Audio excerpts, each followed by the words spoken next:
Hello everyone, welcome to another session of Digjit Singh classes. तो आज मैं आ गया हूं एक और वीडियो लेके और in today's class we will discuss all the important chemical equation of chapter 1 chemical reaction and equation of class 10 science.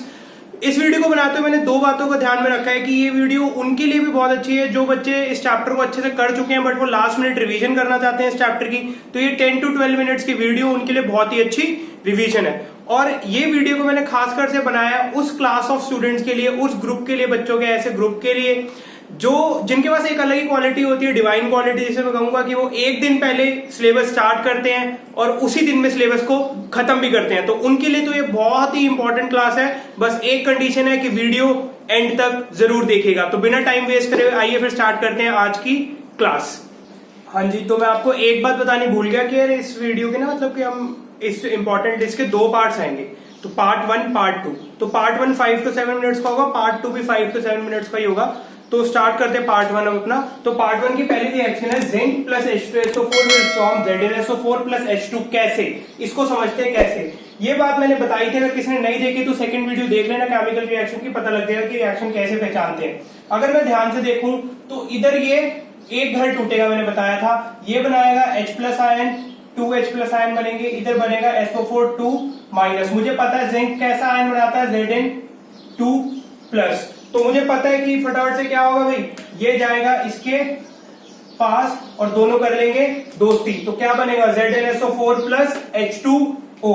तो मुझे पता लग गया ये किस टाइप की रिएक्शन है। इस रिएक्शन का नाम है डिस्प्लेसमेंट रिएक्शन, क्योंकि एक घर टूट रहा है। तो ये कैसी टाइप की रिएक्शन है, डिस्प्लेसमेंट रिएक्शन। तो मुझे ये पता लग गया कैसी रिएक्शन है, डिस्प्लेसमेंट रिएक्शन। इससे रिलेटेड अगर कोई कलर चेंजेस है तो ध्यान दे सकते हैं हम इधर। एनहाइड्रस ZnSO4, ऐसा ZnSO4 जो सोल्यूशन नहीं बना है, जिसके पास वाटर में मिक्स नहीं है, वो होता है व्हाइट कलर का। बट जैसे ही ZnSO4 को मैं सोल्यूशन बना लेता हूं, उसका वाटर में मिक्स कर देता हूं, किसी भी सॉल्वेंट में मिक्स कर देता हूं, तो वो कैसा हो जाता है, कलरलेस। इन बातों को ध्यान रखना है क्योंकि कलर रिलेटेड लास्ट 3 ईयर से सीबीएसई बोर्ड में कुछ ना कुछ क्वेश्चन जरूर पूछे जा रहे हैं और इस ईयर भी जो रिसेंटली एग्जाम हुआ उसमें भी पूछे। तो अब बात करते हैं सेकंड रिएक्शन की। ध्यान से देखूंगा, अगर मैं ध्यान से देखूं इधर क्या हो रहा है भाई, ऑक्सीजन गेन। इधर क्या हो रहा है, रिमूवल ऑफ ऑक्सीजन। मुझे पता है जब ऑक्सीजन का गेन होता है तो क्या होती है भाई, ऑक्सीडेशन। जब रिमूवल होता है ऑक्सीजन का तो क्या होती है भाई, रिडक्शन। तो मुझे एक बात जो यहां से पता लगती है, ये कैसी रिएक्शन है, ये रिएक्शन का नाम है रिडॉक्स रिएक्शन। इस रिएक्शन का नाम है रिडॉक्स रिएक्शन। जैसे जैसे कोई कलर चेंजेस आएंगे, कोई भी लिक्विड स्टेट या सॉलिड स्टेट में जो चेंजेस आएंगे मैं बताता जाऊंगा, वही एक रिएक्शन को इंफॉर्मेटिव बनाते हैं और वही क्वेश्चन फ्रेम करने में एक एग्जामिनर को या टीचर को हेल्प करते हैं। तो आइए चलते हैं अपनी थर्ड इक्वेशन से। तो फिर आ गए हम अपनी तीसरी रिएक्शन पे, बात करते हैं थर्ड रिएक्शन की। तो थर्ड रिएक्शन जो रिएक्शन है, इसको मैं एक सीक्वेंस से समझाऊंगा, एक इंसिडेंट से इसको कोरिलेट करने की कोशिश करूंगा। जब हम छोटे होते थे तो एक हमें घर वाले बोलते थे कि जाके सफेदी लेके आओ। सफेदी आती थी, वो सफेदी का पैकेट होता था व्हाइट कलर का, उसके ऊपर हनुमान जी ऐसे बने होते थे। तो हम सफेदी लेके आते थे, ठीक है, सफेदी का पैकेट लेके आते थे। फिर उसको ना क्या करते थे, रात को ही पानी में भिगोया जाता था। पानी में भिगोया, उसको पानी में भिगोने के बाद उसके अंदर हमें इंस्ट्रक्शंस होती थी कि उसमें हाथ नहीं डालना और उस कंटेनर में जिसमें भी वो पड़ी है उसको टच नहीं करना, ठीक है। बात समझ आ गई इतनी सी। फिर उसके बाद उसे सफेदी करी जाती थी, कोटिंग करी जाती थी, पेंट किया जाता था। और पेंट करने के जैसे ही पेंट करा, इमीडिएटली ऐसा नहीं होता था कि शाइनिंग सरफेस आने लग जाए। डिस्टेम्पर्स में अभी जो आजकल चल रहे हैं व्हाइट वॉश, उसके अंदर क्या होता है भाई, एकदम से शाइनिंग सरफेस आने लग जाता है। बट पुरानी वाली सफेदी में ऐसा नहीं होता था। क्यों ऐसा होता था, क्यों हाथ डालने से मना करा जाता था, और वो उस पैकेट में क्या होता था जिसपे हनुमान जी बने होते थे, अब वो बात मुझे समझ आएगी, देखते हैं। जो पैकेट हम दुकान से खरीद के लाते थे जिसके ऊपर हनुमान जी बने होते थे, उसका नाम होता था कैल्शियम ऑक्साइड। उसका नाम होता था कैल्शियम ऑक्साइड, जिसको मैं कॉमन लैंग्वेज में कहता हूं क्विक लाइन। कैल्शियम ऑक्साइड, जिसे कॉमन लैंग्वेज में कहता हूं क्विक लाइन। उसको लेकर आते थे, रात को टम्बलर में भिगो के रखते थे, भिगो के रखा, ठीक है। तो पूरी रात उसके अंदर से क्या होता था, गैस इवॉल्व होती रहती थी, कोई गैस इवॉल्व होती रहती थी और उस हीट प्रोड्यूस होती थी। हीट प्रोड्यूस होने की वजह से ये जो रिएक्शन थी, ये थी एक्सोथर्मिक रिएक्शन। ये कैसी रिएक्शन थी, एक्सोथर्मिक रिएक्शन। तो ये हीट प्रोड्यूस होने की वजह से एक कंपाउंड बनता था कैल्शियम हाइड्रोक्साइड, मतलब वाटर और कैल्शियम ऑक्साइड को मिक्स करने के बाद एक कंपाउंड बनता था कैल्शियम हाइड्रोक्साइड, स्लेक्ड लाइम। एक वो मिक्सचर जो तैयार है क्या करने के लिए भाई? सफेदी करने के लिए। अब मैं ध्यान से देखूं, सिंगल प्रोडक्ट है, दो रिएक्टेंट मिलकर सिंगल प्रोडक्ट बना रहे हैं, तो ये एग्जांपल है डीकॉम्पोजिशन, सॉरी ये रिएक्शन एग्जांपल है कॉम्बिनेशन रिएक्शन का। अब आगे चलते हैं। मैंने सफेदी कर दी भाई, मस्त सफेदी कर दी, एकदम से ही क्या आया? एकदम से ही अपना वो क्या कहते हैं भाई, शाइनिंग सरफेस नहीं आया। क्यों? ऐसा इसलिए होता था कि जब मैंने ये कैल्शियम हाइड्रोक्साइड पेंट कर दिया, जब मैंने ये स्लेक्ड लाइम पेंट कर दिया, तो उसके 1-2 दिन तक उससे CO2 रिएक्ट करता था। इन्वायरमेंट में, एयर में जो CO2 है वो CO2 रिएक्ट करता था और एक ऐसा कंपाउंड बनाता था कैल्शियम कार्बोनेट, लाइमस्टोन जिसे कहते हैं, जो क्या प्रोवाइड करता था भाई? Shining surface. तो शाइनिंग सरफेस किसकी वजह से आता था? कैल्शियम कार्बोनेट की वजह से। ठीक है, पर क्या एक क्वेश्चन जो लास्ट ईयर भी आया पेपर में वो ये था, अगर मैं इधर CO2 एक्सेस में कर दूं, एक्सेस में कर दूंगा मतलब क्या है? बहुत ज्यादा CO2 पास कर दूं तो क्या होगा? तब देखो भाई क्या होगा, अगर मैं एक्सेस में CO2 पास कर दूं तो शाइनिंग डिसअपियर हो जाएगी। क्यों?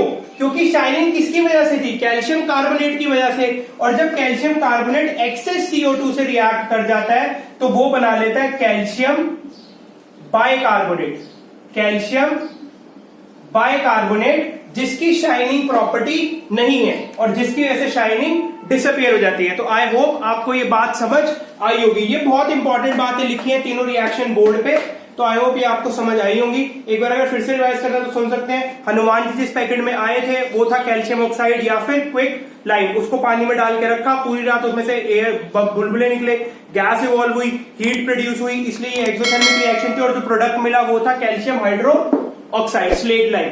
ये स्लेक्ड लाइम ने किससे रिएक्ट करा? एयर में प्रेजेंट CO2 से, और बना लिया कैल्शियम कार्बोनेट। कैल्शियम कार्बोनेट की एक प्रॉपर्टी थी, शाइनिंग सरफेस प्रोवाइड करता था। कैल्शियम कार्बोनेट ने जब एक्सेस CO2 से रिएक्शन कर ली तो उसने बना लिया कैल्शियम बाइकार्बोनेट, और जो शाइनिंग नेचर था वो क्या हो गया? डिसअपियर। ठीक है भाई, समझ आ रही है? तो अब चलते हैं हम नेक्स्ट सेट ऑफ रिएक्शंस।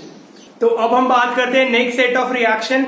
यार एक बात, इससे next set of reaction start करने से पहले एक दो बातें सुनो, कि जब भी ऑक्सीजन के साथ रिएक्शन होगी उस रिएक्शन को या तो मैं ऑक्सीडेशन रिएक्शन कहूंगा या फिर बर्निंग कहूंगा उस कंपाउंड की।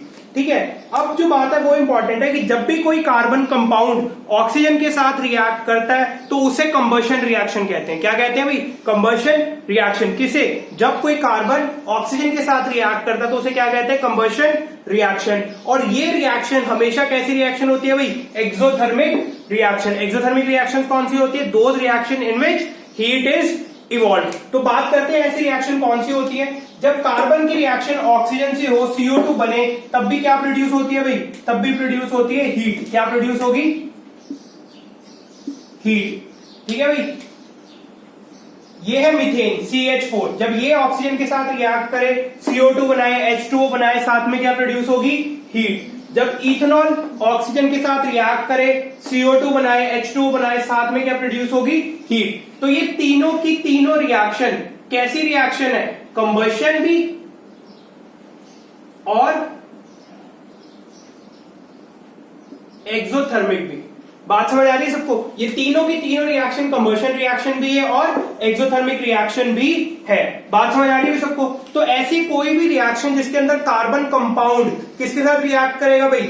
ऑक्सीजन के साथ रिएक्ट करेगा तो CO2 H2O और एनर्जी बनाएगा या हीट रिलीज करेगा, तो वो रिएक्शन कंबशन रिएक्शन भी है और एक्सोथर्मिक रिएक्शन भी है। अगर अब ये क्वेश्चन एग्जाम में पूछा गया और तुमको 4 ऑप्शन दिए गए, पहला ऑप्शन ही अगर हुआ कंबशन रिएक्शन, तो कई यार पागल हो जाएंगे और उसको कंबशन रिएक्शन मार देंगे देखते कि मुझे आता है कंबशन रिएक्शन मारेंगे, मम्मी को बोलेंगे मम्मी बहुत अच्छा हुआ, मजा आ गया, पूरे नंबर आएंगे, और जब पेपर आता है तो फिर मैटर पूरा मम्मी के हाथ में होता है, मम्मी मारती है जो मर्जी करे तुम्हारे साथ। ठीक है, बट क्यों ऐसा? क्योंकि हमने नीचे नहीं देखा कि वहां पे एक थर्ड ऑप्शन एक्सोथर्मिक रिएक्शन भी था, और जो उसने नीचे ऑप्शन दिए थे वो कुछ इस तरह से करके दिए थे, उसके अंदर एक छुपके से उसने लिखा हुआ था 1 and 3 बोथ, मतलब कि 1 and 3 दोनों ठीक है।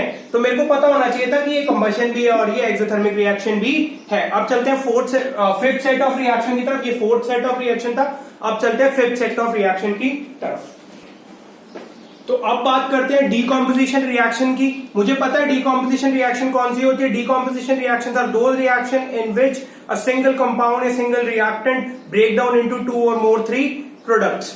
ठीक है, अब सबसे पहले बात करता हूं थर्मल डीकॉम्पोजिशन की। थर्मल डीकॉम्पोजिशन में जो एजेंट होगा जो डीकॉम्पोजिशन कराएगा वो कौन होगी? हीट होगी। तो फर्स्ट एग्जांपल करते हैं थर्मल डीकॉम्पोजिशन का।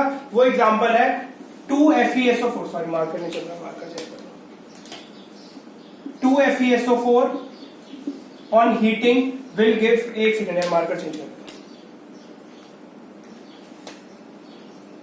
2FeSO4 on heating will form Fe2O3 plus SO2 plus SO3 plus SO2 plus SO3।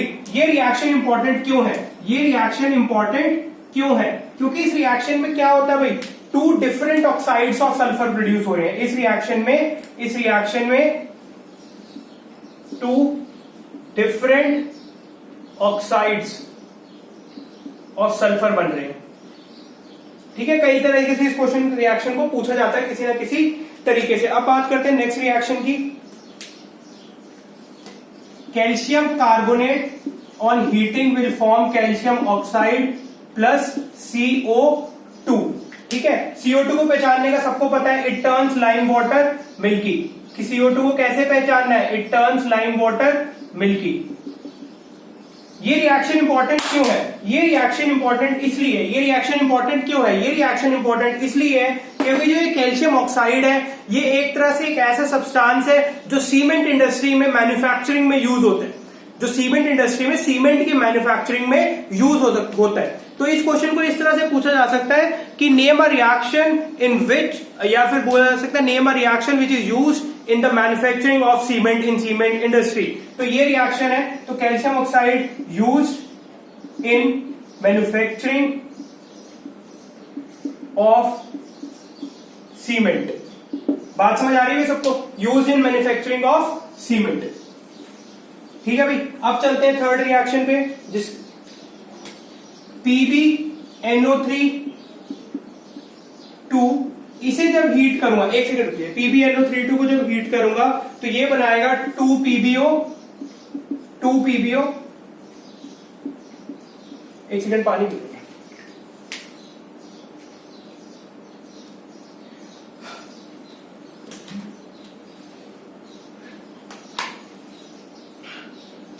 4NO2 plus oxygen will be release.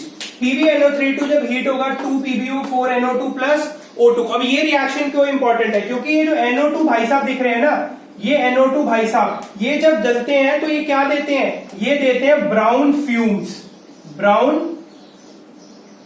Fumes. इसलिए ये रिएक्शन तीनों किसी ना किसी तरीके से इंपॉर्टेंट है। तो अब हम बात करते हैं थर्मल डीकॉम्पोजिशन के बाद फोटोलिटिक डीकॉम्पोजिशन की। फटाफट से फोटोलिटिक डीकॉम्पोजिशन की 2 रिएक्शन करते हैं, उसके बाद हम जो मैंने लास्ट क्लास में करा दिया था, अगर सबने लास्ट लेक्चर इलेक्ट्रोलिसिस का देखा हो, लास्ट वीडियो इलेक्ट्रोलिसिस की अगर आप सबने देखी हो, तो उसके अंदर मैंने पूरा इलेक्ट्रोलिसिस को कंप्लीटली अच्छे से समझा दिया था। तो उसके अंदर मैंने इलेक्ट्रोलिटिक डीकॉम्पोजिशन ही समझाई थी। तो अब मैं बात करता हूं फोटोलिटिक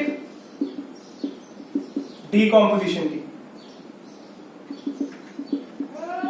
फोटोलिटिक डीकॉम्पोजिशन, तो इसमें भी सेम बात होगी। फोटोलिटिक डीकॉम्पोजिशन में भी 2AgCl sunlight will break into Ag plus Cl2। ठीक है भाई, या फिर 2AgBr विल ब्रेक सनलाइट की प्रेजेंस में will break into 2Ag plus Br2। इन दोनों रिएक्शन को मिलकर हम कहते हैं black and white photography reaction. Black and white photography reaction. तो बस पहले पार्ट में इतना ही इंपॉर्टेंट केमिकल रिएक्शन की लिस्ट में।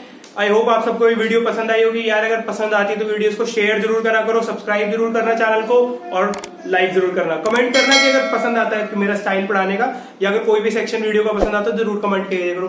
Thank you, bye.